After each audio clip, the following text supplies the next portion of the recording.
As you can see, I'm you can see that I am on track, but probably you cannot see that I am in Spain.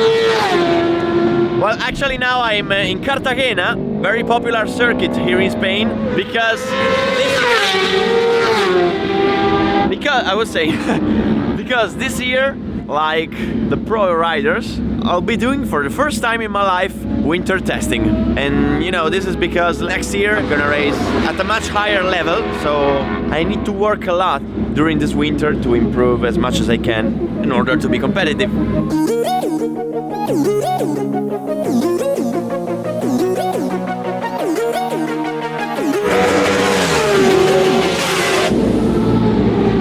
As you can see, as always, I'm here with my Yamaha R1, and I have a big news for next year. Next year I'm gonna be racing with the Yamaha R1 2020. So considering that at the moment we still don't have the electronic kit, we're still using the 2019 to train. And these fairings, I don't know how many crashes I had on these fairings, but I'm using the D'Ambrosio style with the cable ties here to hold the fairings in one piece. I love it. So today we're gonna have free practices, tomorrow endurance, and on Sunday a short race. And the purpose of these 3 days is to learn and to work on those things that I still need to improve on my riding. It's too loud here, I should move. Okay, better. As you probably saw from the video where I compare my riding to Folger, you saw that I am using a wrong position, especially for the feet. And the wrong feet position leads to a wrong position with my butt, makes me unable to be agile on the motorbike with the butt. So in the first 2 sessions, of course, I'm gonna learn the track, but I'm also gonna practice a lot on the feet position and on the chest position in order to get used to it, to experiment it, and to feel the difference.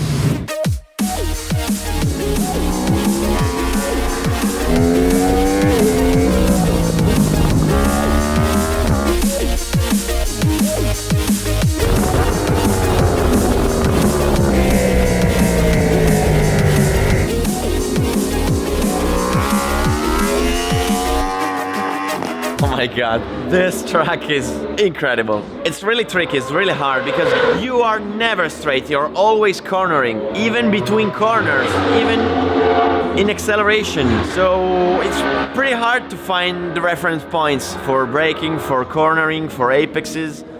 You're always uphill, so many corners are blind. It's crazy, but I like it. It's gonna take a little bit more to learn.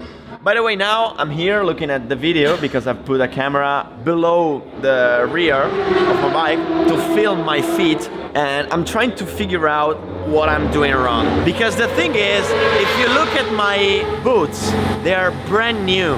This beat that I never push. So what I'm trying to understand now is why should you push with the feet, in which part of the riding, and in order to push properly, how do you have to keep your feet? Because by looking at the photos and the videos of the pro riders, I see that they keep the feet in a specific way. So now, in this first session, I tried to use the feet as the pro riders. I'm not figuring out why. I mean, I don't know, it's like if somebody tells you, okay, so you start walking like that, but you don't understand why you have to walk like that, okay? So it's the same for the riding. I don't know. It's like walking in the darkness.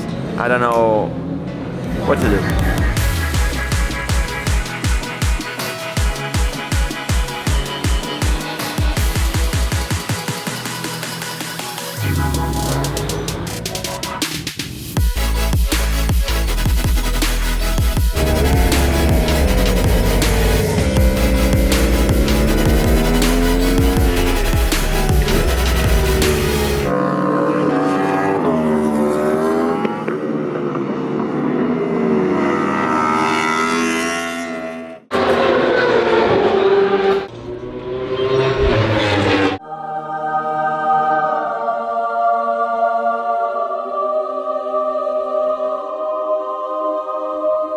I think I exaggerated the act of pushing with the feet, because now after 10 minutes my quadriceps are burning, really, literally burning. The thing is, I spent the whole session pushing down with my feet, but I still didn't figure out yet why you should push.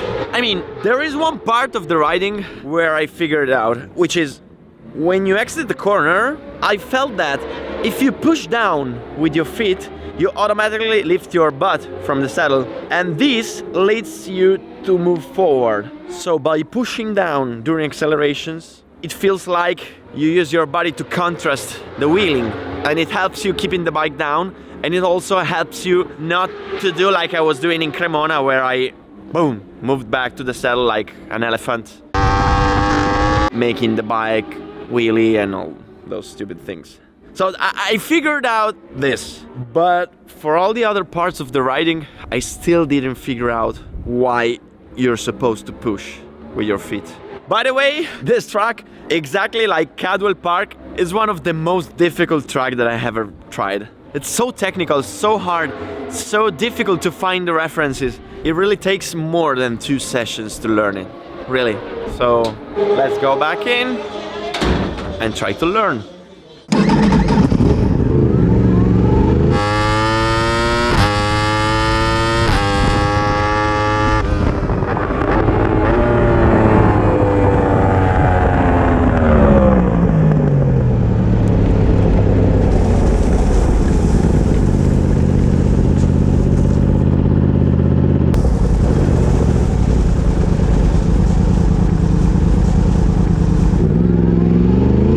These tires are gone completely. That's why I was always drifting for the whole session. I mean, if you look at the tires, you see these holes, which are useful because they allow you to understand the wear of the tire. So you can see here on the shoulder of the tire, the hole is gone. Oh my god, we almost reached the fabric. Yeah, undrivable. I took a look at the sheet and they had 61 laps. 61, crazy. These are all the tires that our whole box will use in these 3 days. I think we're gonna use more than that because I will use 3 rear tires and 2 and 3 front tires. So we are 36 tires. Now you understand why racing is expensive.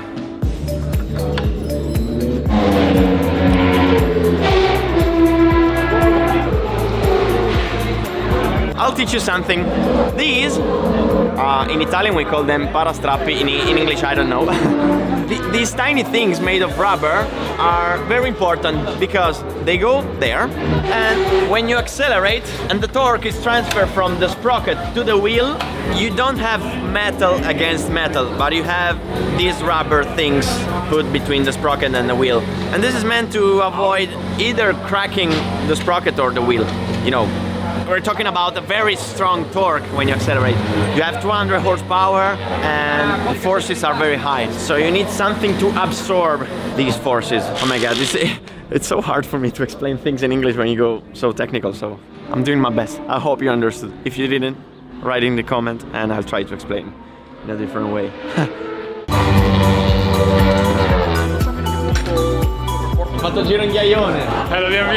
But I forgot to tell you that I went on the gravel in turn 1. I almost crashed. Luckily I didn't fall, but it doesn't feel good when you feel the front doing this and you try to brake and slow down. It's like enduro but worse. Also, it feels scary when you go back on track because you have all the tires dirty and you don't know if you have grip or not, so you have to go down slowly to clean them and hope not to fall. But I didn't fall. By the way, we are going to change the gearings because I felt the bike wheeling too much and it was too aggressive. So we're going to put a longer gearing. And how do you change gearing? You don't change the gearbox because it's fixed. You cannot open it. I mean, you can, but many championships this is not allowed. So to change the gearings, you change the front sprocket and the rear sprocket. So I was using 1543 and now we're going to 1541. It means that we have a front sprocket with 15 denti. In Italian we say denti, which means teeth, so I'm going to call them teeth. Okay, so you have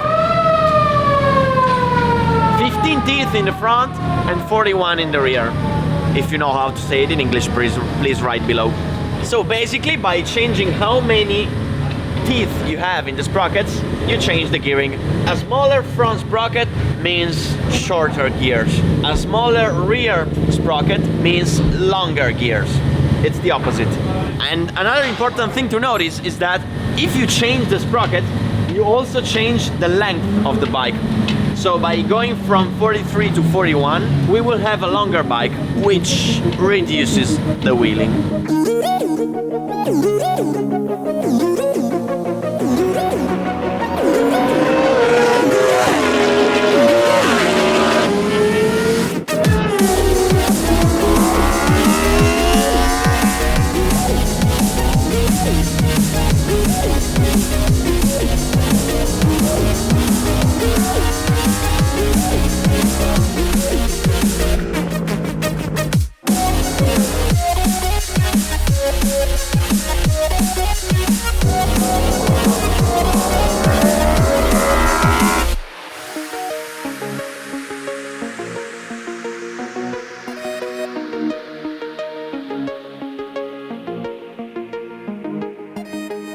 Maledetto, maledetto. Quanto hai fatto? 39,4. Non ti vergogni? Vediamo dopo cosa fai tu. It's incredible the difference between the new tire and the finished tire. I went 3 seconds faster. I mean, it's not 3 seconds the difference. It's just that I felt better and I pushed more.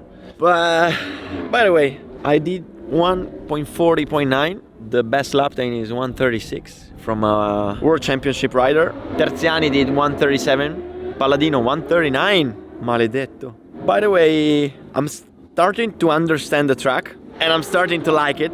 The tricky thing is that there is no asphalt outside the corner. So if you miss the braking point, you go straight to the gravel. So considering that you don't have straights, but you're always braking while cornering, you know, it's hard to find the correct braking point. So you must go step by step, because if you miss just one braking, boom, you are into the wall. By the way, I realized that I'm using 2 short gears. I should go more with the 4th gear. So now, easy. I'm gonna fix the gears. I'm gonna make 139. And then we go to dinner.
Day 1 is over, and I can definitely say this is one of the most difficult tracks I've ever tried.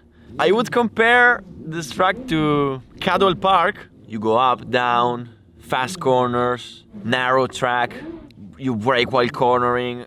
This is tricky, it's very tricky. It's a very technical track. But the cool thing about this track is that you learn a lot. You learn to do the proper lines. You learn to read the ground. Because what's tricky about this track is that you don't have straights. You're always cornering, so you're always braking while cornering. So you must be able to use the proper position on the motorbike.